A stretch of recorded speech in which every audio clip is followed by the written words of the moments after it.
Alors, bonsoir tout le monde. D'abord, merci à Télégaspé de nous permettre de nous rapprocher encore à la maison. Chers collègues, Monsieur le maire.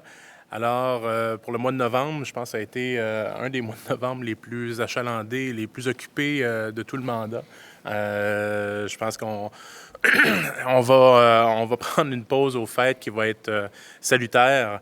Donc, pour débuter ce mois de novembre-là, j'étais à l'extérieur pour le travail.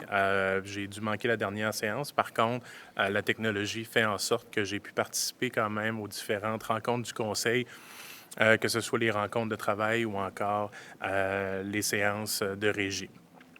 J'ai eu également une rencontre avec M. le maire pour faire le bilan des 3 dernières années, pour me rendre compte que finalement, dans l'essence de mon implication, ce que je m'étais engagé lors de la dernière campagne est passablement tous réalisés ou en voie de le devenir. Donc, c'est un élément qui est très encourageant de mon côté et je bâtis beaucoup de reconnaissance à l'ensemble des conseils puis, puis de M. le maire d'avoir embarqué dans ces initiatives-là, que ce soit le budget participatif, que ce soit la planification stratégique.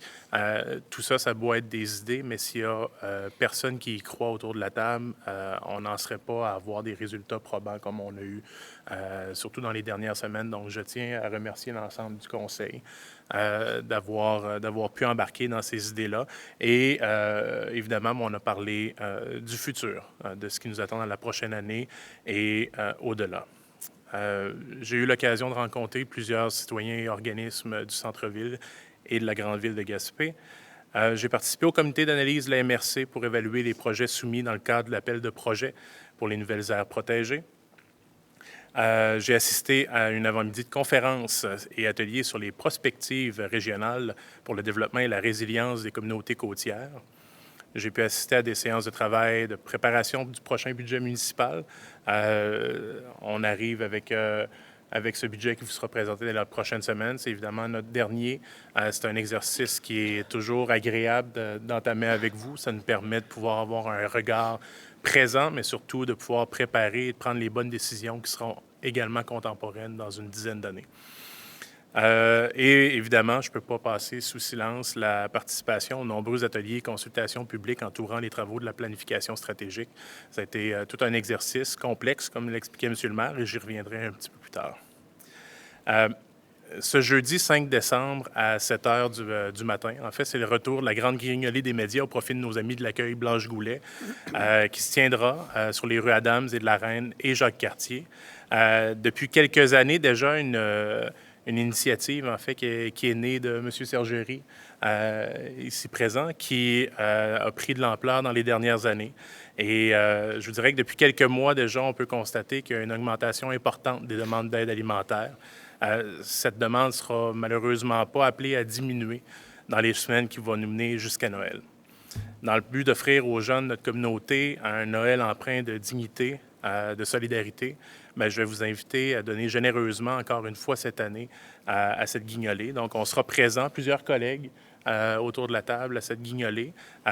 Puis, il y aura également une plateforme de dons en ligne qui sera disponible pour pouvoir le faire. Donc, c'est dans cet esprit, puis avec beaucoup de plaisir, qu'on va rejoindre les médias locaux qui se rassembleront jeudi matin pour cet événement qui sera important pour notre communauté. Donc, préparez votre petit change, peu importe le don, ça aura un impact significatif pour plusieurs membres de notre communauté et je vous en remercie grandement. Un petit mot sur la planification stratégique. Je tiens à remercier tous ceux et celles qui ont pris le temps puis qui ont pris part à nos consultations et sondages. Ces échanges ont démontré que les défis auxquels on fait face ne vivent pas en silo, mais s'entrelacent et se renforcent mutuellement. Le manque de transport collectif, par exemple, limite non seulement nos déplacements, mais freine aussi l'accès à des logements abordables, les opportunités économiques et la fréquentation de nos lieux culturels et sportifs. Repenser notre mobilité, c'est aussi créer une ville plus accessible pour nos aînés, nos familles, nos citoyens à mobilité réduite. Il y a même un citoyen lors de la consultation au Musée de la Gaspésie qui est arrivé avec un branding super intéressant. Gaspé, c'est le paradis de la poussette jusqu'à la marchette. Donc, on va garder ça en tête de notre côté. de la manière de soutenir nos bénévoles aussi, nos organismes communautaires, c'est essentiel pour préserver le cœur et la vitalité de notre collectivité. Ces acteurs sont souvent à bout de souffle, sont au centre de tout. Ils animent nos espaces culturels, ils soutiennent nos jeunes, nos aînés, puis surtout, ils aident à participer à une économie locale et plus solidaire. De préserver notre environnement, protéger nos paysages, promouvoir des initiatives durables renforce non seulement notre qualité de vie, mais attire aussi des visiteurs qui respectent et valorisent notre patrimoine. Tous ces enjeux s'entrecroisent. Il n'y a pas de solution simple, mais il y a une chose qui est claire. Ils vont exiger qu'on ait une vision globale et cohérente où chacune des décisions tiendra compte des impacts sur l'ensemble de notre communauté. Ensemble, on a la responsabilité de bâtir un Gaspé qui sera plus inclusif, durable et fier de ses racines. Parlant de racines, j'aimerais profiter de l'occasion pour discuter d'un sujet qui touche si profondément en fait l'identité même de notre ville, à son histoire et à sa cohésion sociale. Aujourd'hui, on va aborder une question cruciale qui est la langue. Ce puissant outil de communication, mais aussi de connexion et d'appartenance. Je tiens à remercier encore une fois le Conseil d'avoir accepté un projet de résolution ce soir. Puis on va se le dire, Gaspé, c'est une ville unique. Toutes les villes vont dire qu'ils sont uniques, mais on dirait qu'on est un petit brin plus unique que tout le monde. Parce que depuis des siècles, les cultures françaises, anglaises et micmac se côtoient, s'enrichissent mutuellement et façonnent ensemble ce territoire que nous partageons. La diversité ici n'est pas seulement une réalité historique, mais une force qui continue de définir qui nous sommes et comment est-ce qu'on vit ensemble. La Charte de la langue française et plus récemment la Loi 96 viennent confirmer l'importance du français comme langue officielle du Québec. Puis je pense qu'en tant que conseil municipal, on est profondément engagé à promouvoir et à protéger la langue française.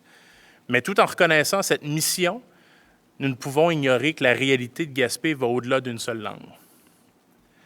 The Anglophone community of Gaspé has been part of this region's foundation for centuries. Your contribution to our history, economy, and culture are undeniable. You are an integral part of what makes Gaspé vibrant and unique.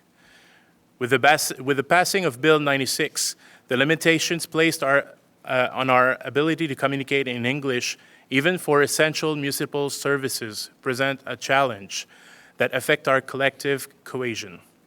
These rules create unnecessary barriers, and they do not reflect the spirit of inclusion that we hold dear in Gaspé. Je veux être clair, notre désaccord avec certaines dispositions de la Loi 96 ne diminue en rien notre engagement envers le français. On va le protéger, on va le valoriser et on va continuer à en faire la langue première de nos communications. Mais on croit aussi qu'un dialogue riche, inclusif, passe par la reconnaissance des réalités multilingues de notre communauté. Nous demanderons et demanderons donc au gouvernement de revoir certaines dispositions et de permettre une plus grande flexibilité dans l'utilisation des langues autres que le français. On ne demande pas une opposition au français, mais plutôt la permission d'adopter une approche qui reflète la réalité de Gaspé, une communauté ouverte, accueillante et solidaire. Together, let us protect what makes Gaspé special. Merci à tous pour votre attention. Thank you for listening. Walalan.